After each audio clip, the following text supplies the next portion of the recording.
स्त्री राक्षस्याः सुविषम कृतं रक्षतं रक्षतं च क्रोधासूया मदपिशुनता दम्भलोभानृताद्यैः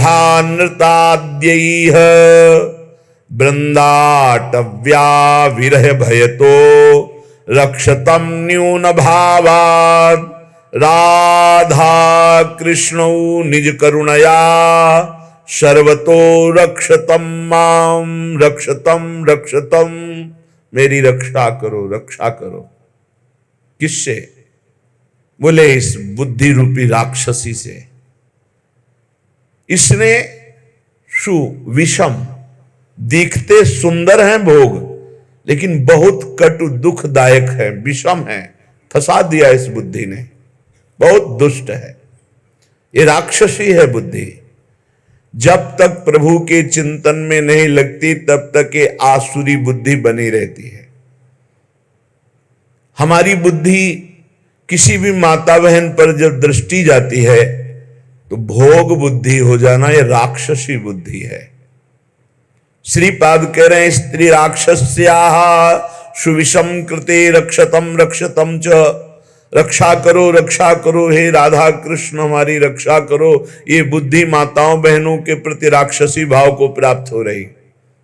अब इसी का गलत अर्थ कर दिया जाए तो निंदनीय हो जाएगा। भाव से देखा जाए तो इसका अर्थ होता है कि ये मेरी बुद्धि राक्षसी स्वभाव की हो गई, जो माता बहनों पर ये भोग दृष्टि रखती है। और यही सत्य है, हमारी जो बुद्धि जैसी होती है हमको सामने वैसा ही दृश्य दिखाई देता है। ये राक्षसी भाव है, असुर भाव है।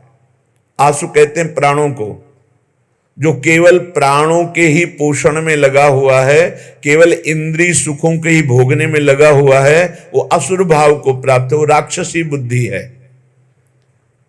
इसमें किसी का क्या दोष कि आप क्या देखते हैं? आपका दोष है या सामने वाली वस्तु व्यक्ति स्थान का दोष है? तो हे राधा कृष्ण, हे श्यामा श्याम, राधा कृष्णो निज करुणया सर्वतो रक्षताम माम। हे राधा कृष्ण, आप मेरी रक्षा कीजिए।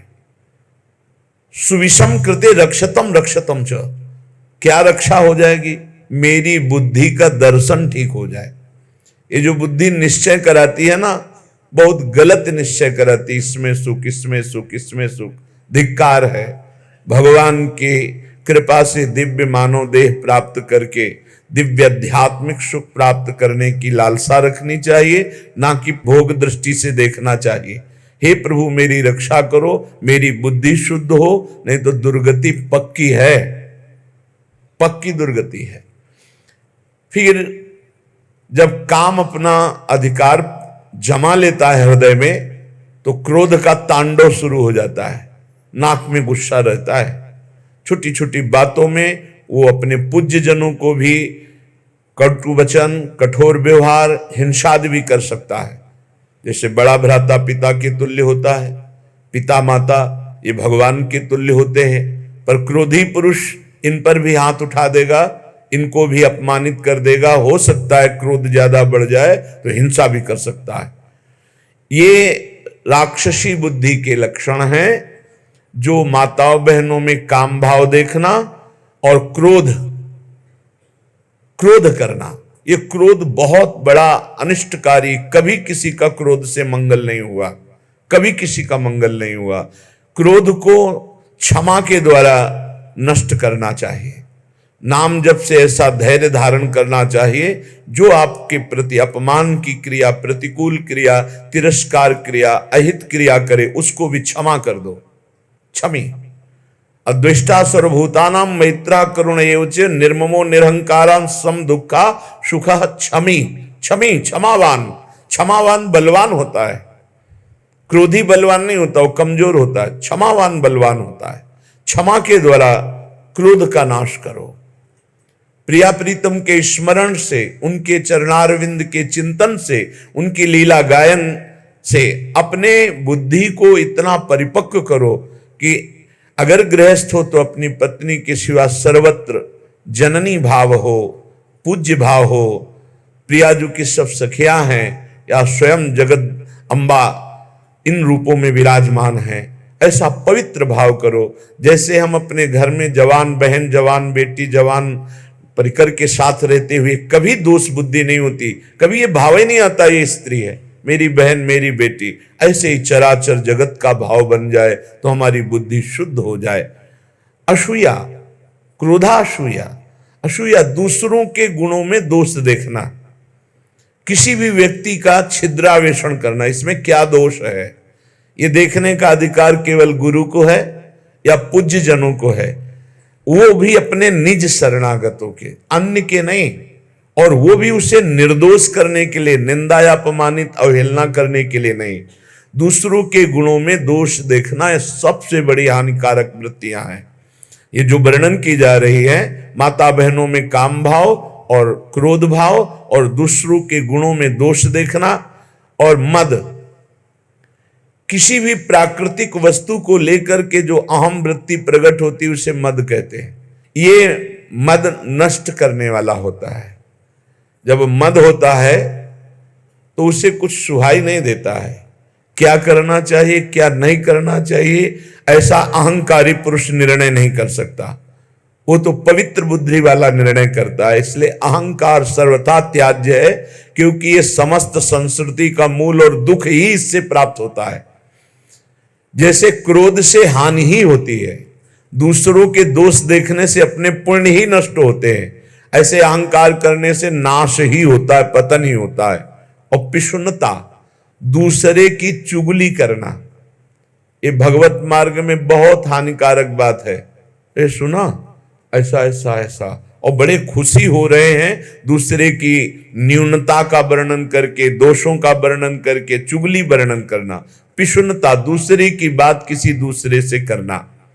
और दंभ, जो तुम्हारे जीवन में है नहीं उसे दिखावा मत करो, जो हृदय में है, जो वाणी में है, वही आचरण में होना चाहिए। अगर तीनों का मिलान नहीं होता तो उसे दंभ कहते हैं। वाणी से कुछ और, हृदय में कुछ और, आचरण में कुछ और, उसे दंभी पुरुष कहते हैं। जिसका वचन एक, मन एक, आचरण एक, उसे संत कहते हैं, उसे भगवत भाव वाला महाभागवत कहते हैं। लोभा अनृताद्य, लोभ, धन का लोभ, नाना प्रकार के विषयों का लोभ, ये अगर मिटाना है तो नाम जप करना होगा। नाम जपने का जितना लोभ बढ़ाओगे तो ये और सब लोभ हट जाएंगे।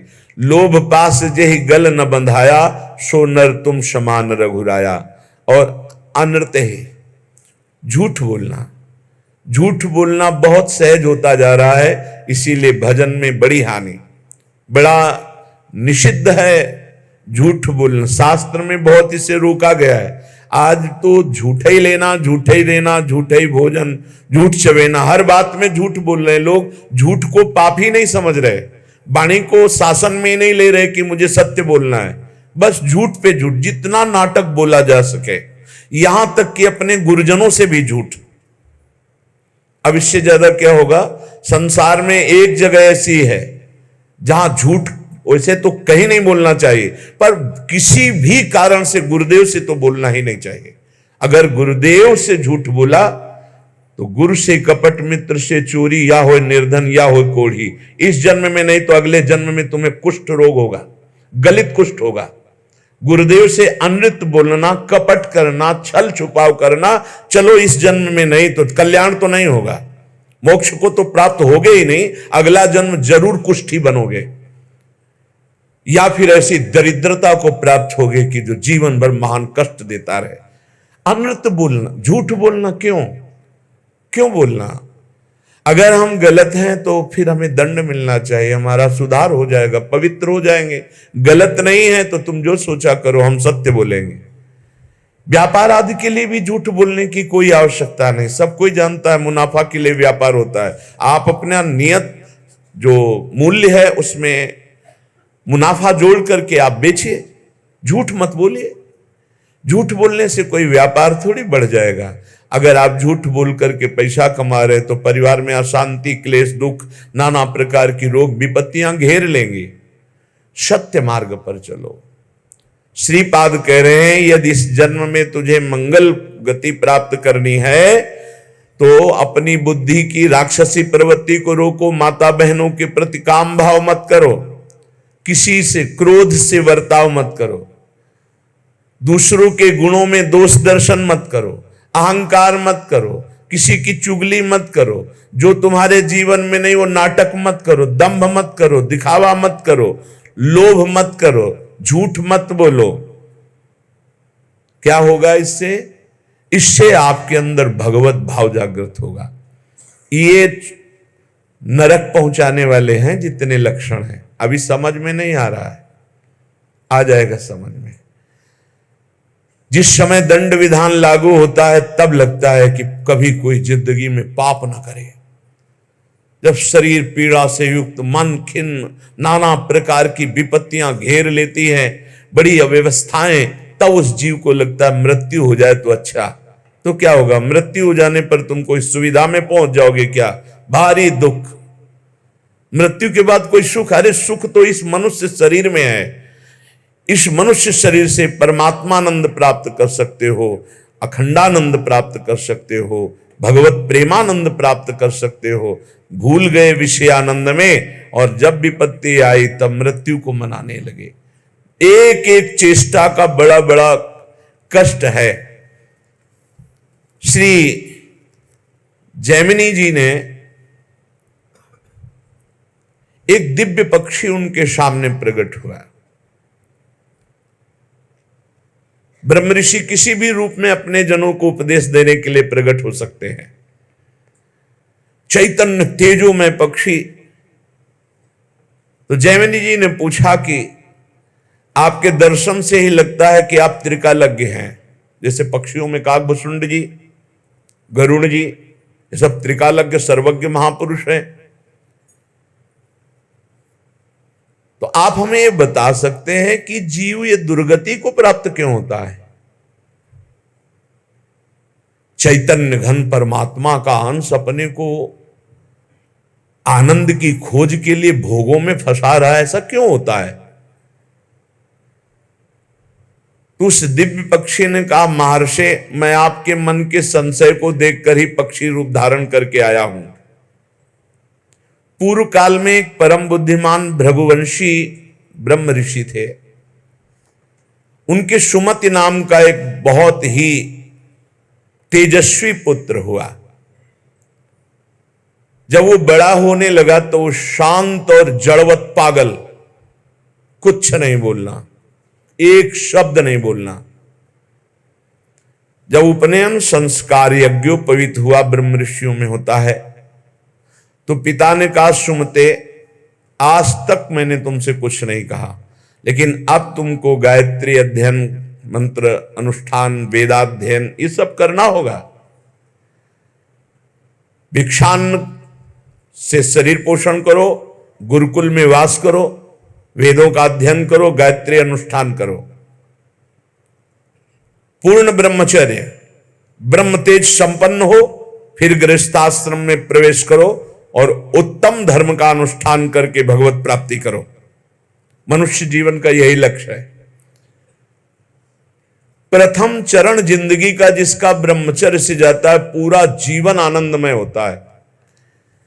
आज ऐसी दुर्दशा हो रही है कुसंग से, कुछ मोबाइल का कुसंग, कुछ बच्चों का ऐसा कुसंग कि क्रम बाय क्रम ये रोग फैलता चला जा रहा है। ब्रह्मचर्यहीनता, ब्रह्मचर्य का त्याग, सर्वतो भावेन ब्रह्मचर्य का नाश ही आज के बच्चे सुख मान रहे। जब प्रथम नींव ही गलत हो गई तो महल कैसे खड़ा होगा? फिर जिंदगी अशांत। नए नए बच्चे आते हैं डिप्रेशन में और कहते हैं कि मैं अपने शरीर को नष्ट करना चाहता हूं, अब मेरी जीने की इच्छा नहीं रह गई क्योंकि मेरे में उत्साह नष्ट हो गया। हर समय हम डिप्रेशन में रहते। पहला आश्रम ब्रह्मचर्य आश्रम है सबका पहला आश्रम ब्रह्मचर्य। फिर जो गृहस्थ, वानप्रस्थ, सन्यास या ब्रह्मचर्य, सीधे सन्यास। बेटा तुम इन नियमों का पालन करो तो तुम्हें ब्रह्म की प्राप्ति होगी। कौन सा शोक है जो तुमको बोलने नहीं देता? मैं तेज से बता रहा हूं कि तुम साधारण जीव नहीं हो जो हमारे पुत्र बने हो तुम्हारे ब्रह्म तेज से, पर तुम पागल जैसे रहते हो, एक भी शब्द नहीं बोलते हो। जैसे जड़ भरत जी हार गए, पिता पधार गए, लेकिन कभी गायत्री कभी उच्चारण नहीं किया, संपूर्ण ब्रह्म ज्ञान उनको प्राप्त। जब अनेक बार कहा तो सुमति जी कुछ नहीं बोले। पिता ने स्नेहवश फिर कहा, बेटा तुम छल मत करो, मुझे पता है तुम बोल सकते हो और तुम ज्ञानी महात्मा हो, मुझे पता है तुम्हारा तेज ऐसा है, तुम पागल नहीं हो। जब बार बार कहा तब सुमति ने हंस दिया और उसका पिताजी ये जो आप उपदेश कर रहे हैं ये बहुत बार बहुत जन्मों में कर चुका हूं। मैं उस तत्व को प्राप्त हो चुका हूं जिसके जानने के बाद कुछ जानना बाकी नहीं रहता। इसीलिए मैं जड़वत पागल आचरण करता हूं कि आप हमको ये ना समझ पाए कि मैं आपका पुत्र बहुत विद्वान या बहुत ज्ञानी हूं। जो आप उपदेश कर रहे हैं बहुत जन्म अनुष्ठान कर चुका हूं। मैं त्रिकालज्ञ हूं, मुझे तीनों कालों का ज्ञान है, भूत भविष्य वर्तमान। त्रिकालज्ञ तब होता है जब भगवत स्वरूप में तदात्म हो जाता है। तो भगवान सर्वज्ञ है तो वही सर्वज्ञता अंश रूप में उतरती है तो वो भी सर्वज्ञ हो जाता है। मैंने बहुत से शास्त्रों का ज्ञान प्राप्त किया, वो अक्षरशः मुझे सब भगवत कृपा से स्मृति में व्याप्त है। हर कला में मैं प्रवीण हूं, शिल्प कला आदि सब कलाओं में प्रवीण हूं। मुझे पागल रहने का स्वभाव है कि कोई जान न पावे। इस समय मैं आपके और अपने 10,000 जन्म तक को देख रहा हूं। स्वाभाविक खेद, क्षय, क्षोभ ये हमें स्पर्श भी नहीं कर सकते। संतोष, आनंद, वृद्धि ये सदैव हमारे हृदय में होती रहती है। शत्रु मित्र इनका मुझे भान भी नहीं, सब में एक ब्रह्म व्याप्त है, ये अनुभव है। पिताजी आप पत्नी और पुत्र के संयोग वाले हैं। आप मुझे पुत्र भाव से देख रहे हैं। अनेक बार तुम हमारे बेटा बन चुके हो। मैं 10,000 जन्म तक तो ऐसे ही देख रहा हूं, स्वाभाविक। अगर ध्यान करके देखो तो लाखों जन्मों को देख सकता हूं। कई बार तुम हमारे पुत्र बन चुके हो, कई बार पत्नी बन चुके हो। तो बहुत आश्चर्य में हो रहे कि अभी तक तो बोला नहीं, बोला तो इस कोटि का बोला। तभी भगवत ऋषि जी कहते हैं हर समय मौन रहे, बोले ना बोले तो हृदय की ग्रंथि खोले, जड़ चैतन्य का भेद मिटा दे, वो महाभागवत होता है। पिताजी मैंने हजारों बार महान से महान सुख और महान से महान दुख भोगे हैं जो मेरी स्मृति में है। लाखों माताओं के गर्भ में विष्ठा और मूत्र के बीच में मैं पला हूं, मुझे याद है। अपने लोगों को इसी जन्म का याद नहीं है। इसी जन्म में जो मां के गर्भ में थे याद नहीं, कोई घटना, कोई दुख, एक पाई भर भी स्मृति नहीं। इतने ज्ञानी हैं। सोचो, ये महाराज सुमति जी कह रहे हैं कि मुझे 10,000 वर्ष का तो ऐसे ही दिखाई दे रहा है। अगर ध्यान धरूं तो लाखों जन्म का बता सकता हूं। मैंने लाखों बार माताओं के गर्भ में विष्ठा और मूत्र के बीच में पला हूं, मलाशय और मूत्राशय के बीच में। मैंने लाखों प्रकार के रोगों को भोगा है, हर योनियों में मुझे ज्ञान है। गर्भावस्था में जो दुख होता है बड़ा अपार दुख होता है। मैंने बचपन, जवानी, बुढ़ापा सबको देखा है। मैं हर योनियों में गया हूं। मुझे हर योनि का पशु, मृग, कीट, पक्षी, मनुष्य, स्त्री, देवता सब बना हूं।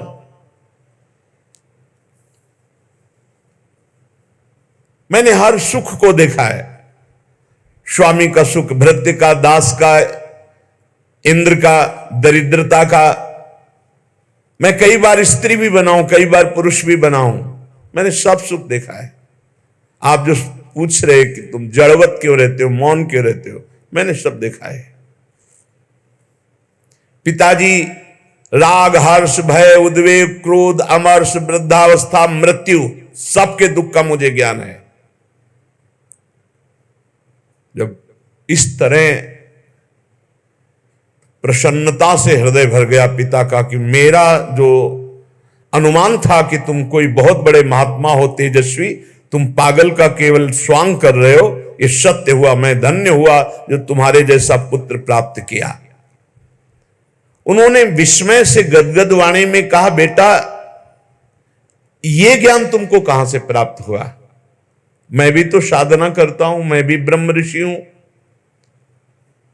तुम जड़ता का स्वांग कर रहे थे, इतने बड़े ज्ञानी महात्माओं की तुम्हें दसियों हजार वर्ष जन्म की बात याद है,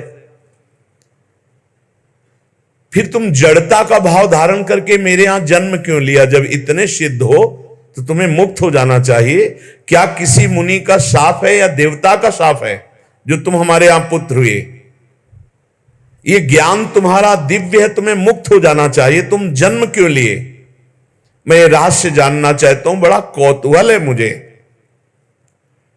पुत्र ने कहा सुमति जी ने कि पिताश्री, पूर्व जन्म में मेरे साथ जो घटना घटी जिसके कारण मैं जन्म लिया वो मैं तुम्हें बताता हूं। पूर्व काल में मैं निरंतर परमात्मा का ध्यान करने वाला महात्मा था, ब्रह्म ऋषि, अध्यात्म विद्या में पराकाष्ठा को पहुंचा हुआ महात्मा, समस्त अष्टांग योग से सिद्ध। देख लो, निरंतर भगवत अभ्यास में लगे रहना, संत पुरुषों का ही संग करना, अपने स्वभाव विचार परायण रखना और तत्वमसि इस महावाक्य की स्थिति प्राप्त करना।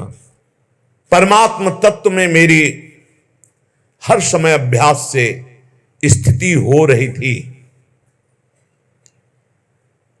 बड़े बड़े साधक मेरे शिष्य बनने लगे।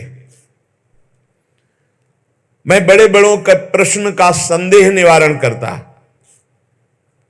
और मैं आचार्य पदवी पर बैठ गया। पर मेरा एकांत सेवन, भगवत चिंतन, इस पे बाधा पड़ गई। दैवात किंचित बचा हुआ अज्ञान मेरे अभ्यास में बाधा डालने लगा। मेरा ब्रह्म भाव में जो रति हो रही थी पलट गई। हो रही थी, पूरी हुई नहीं थी। अगर हो गई फिर नहीं पलट सकती। जैसे भुना हुआ चना दोबारा नहीं जग सकता। मेरा एकांत सेवन नष्ट होने लगा, मेरे सद्भावनाएं नष्ट होने लगी और मैं संभल नहीं पाया और प्रमाद स्थिति में मेरी मृत्यु हो गई। पर मैं सत्य में जीवन व्यतीत किया था, उसके प्रभाव से मुझे पुनः ब्रह्म ऋषि कुल में ही जन्म हुआ और मैं पुनः ही ब्रह्म ऋषि। अब मैं किसी को उपदेश नहीं करूंगा, इसीलिए मौन रहता हूं पागल जैसा। ना चेला बनाऊंगा ना किसी को उपदेश करूंगा। इसीलिए मृग में आसक्त होने के बाद जड़ भरत जी ने भी यही स्वरूप रख कि डर गए कि फंस जाऊंगा। हरी घास भी नहीं खाई। बहुत सावधानी की जरूरत है। मुझे ब्रह्म चिंतन के प्रभाव से दसियों हजार वर्ष जन्मों की बात अब भी स्मृति में है। वो बहुत सावधानी की जरूरत है। एकांत का अपना साधन यदि छिन जाए तो कुछ भी बाधा पहुंचा सकता है, वो चाहे मृग हो चाहे चेला हो। बहुत संभल के इस मार्ग में चला जाता है। मेरी स्मृति धूमिल नहीं हुई जैसे जड़ भरत जी की भी स्मृति धूमिल नहीं हुई। हिरण के भी जन्म में वो भजन परायण रहकर ब्रह्मबोध संपन्न महापुरुष के रूप में जन्मे। पिताजी पूर्व जन्म के अभ्यास में मैं जितेंद्री था, इसलिए अब भी मैं जितेंद्री ही हूं। केवल प्रमाद स्थिति आ गई, चिंतन में प्रमाद। बहुत सावधानी। अब भविष्य में मेरा जन्म नहीं होगा क्योंकि मैं सावधान हूं। अब प्रमाद नहीं होने दूंगा। मैंने जो दूसरों को ज्ञान दिया था, उस ज्ञान का कहीं न कहीं मुझे अहंकार आ गया, इसलिए प्रमाद स्थिति आ गई। भ्रम न हो जाए, वो छुपा छुपी का खेल खेलता है, चेला नहीं है, वो जगत गुरु है। भगवान श्री कृष्ण कह रहे हैं मत्ता पर तरम नान्यत, मेरे सिवा अन्य कोई नहीं। तो कहीं गुरु बनने का अहंकार ना आ जाए। भगवान अपने भक्त की हर इच्छा को पूर्ति करते हैं, तो वही आकर शिष्य रूप में शरणागत का स्वांग करते हैं। ये भूल गए तो देख ले, और कोई अपराध नहीं था, कोई अपराध नहीं था। प्रमाद स्थिति मैं ज्ञानी हूं, हम जागृत हो गया, एक जन्म बर्बाद हो गया। ब्रह्म बुद्ध इसलिए इस जन्म में बोल ही नहीं रहे, अपने पिता से भी नहीं। जब बहुत बार कहा तो करुणा करके बोले, जैसे जड़ भरत जी रघुगण से बोले, मैंने जो दूसरों को ज्ञान दिया था, ये ज्ञान देते समय नहीं होना चाहिए कि मैं उपदेश कर रहा हूं, मैं उत्तर दे रहा हूं। सच्ची नहीं, वो श्री भगवान अंदर से बोल रहे हैं। हृदय मंदिर भगवान का है, साउंड ये दिखाई दे रहा है, और अंदर से भगवान बोल रहे हैं। जो उत्तर दिया वो मैं भी सुन रहा हूं। मैं उत्तर देने वाला नहीं हूं, मैं भी श्रोता ही हूं। उत्तर देने वाले श्री भगवान जगत गुरु जो सबके हृदय में बैठे हैं, वही कथयन्ति च माम नित्यम तुष्यन्ति च रमन्ति च, इसकी योग्यता प्रदान कर रहे हैं। वही अंदर से कथन करवा रहे हैं, वही उसी में रमण करवा रहे हैं, वही सुनवा रहे हैं। जो सत्य चिंतन करता है वो कभी व्यर्थ नहीं जाता। उसके प्रभाव से मुझे आगे कोई साधना नहीं करनी पड़ी और मुझे तत्वबोध हो गया। यही खास बात होती, मैं ब्याज सहित भजन मिलेगा, आगे कोई साधना नहीं करनी पड़ी। इस जन्म में स्वयं तत्वबोध संपन्न महापुरुष के रूप में प्रकट हो गए। जैसे जड़ भरत जी, जन्म से सिद्ध, भजन कर नामे भक्ता प्रणश्यति, ये खास बात होती। 100 बार राधा राधा बोला है तो अगले जन्म में 101 बार से शुरू होगा, 99 से नहीं। मैं त्रिकालज्ञ हूं, अपना परिचय बता रहे हैं। और ये तीनों कालों का ज्ञान साधारण धर्मों के पालन से या कर्म कांड से इनसे नहीं प्राप्त होता है, ये भगवत चिंतन ब्रह्म चिंतन से प्राप्त होता है। पिताजी मैं जन्म से ही सन्यासी हूं, मुझे शिक्षा की अब जरूरत नहीं कि आप ब्रह्मचर्य धारण करो, आप जाओ एकांत सेवन करके फिर गृहस्थाश्रम, फिर वानाप्रस्थ, फिर सन्यासी। मैं जन्म सिद्ध सन्यासी हूं। मेरे से चूक हो गई, जरा सी चूक में जन्म हो गया।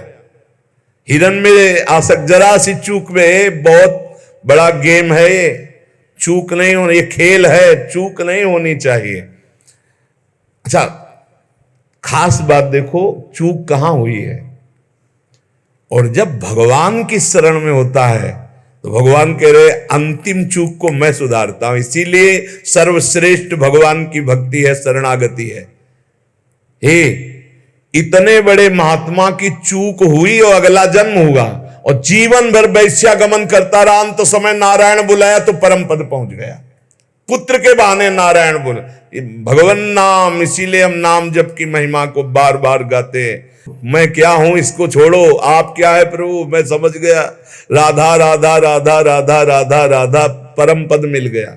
अब ये बहुत सरल लगता है ना, इसलिए फ्री किसी को हीरा दो तो कांच ही समझेगा, और दाम लगा के कांच दो तो उसको माथे पे लगाएगा। 1 लाख में खरीदा है, भले चमकीला रंगीन कांच ही हो या सफेद कांच हो, और अगर फ्री हीरा दो तो उसको लगे हीरा फ्री कैसे दे सकता है, नहीं ये तो कांचा ही होगा। पैसा लगा के फ्री सत्संग मिल रहा है तो समझ में नहीं आता, फ्री सत्संग मिल रहा है, फ्री एकांतिक मिल रहा है तो समझ में नहीं आता। पक्की बात समझो, भगवान नाम से बढ़कर के कोई साधना नहीं है, कोई साधना नहीं। ये आप देखो इन प्रसंगों को इसीलिए सुनाते कि आप पकड़ो, इतनी ऊंचाई पे चढ़ा हुआ महापुरुष जरा सा अहम में फिसल गया।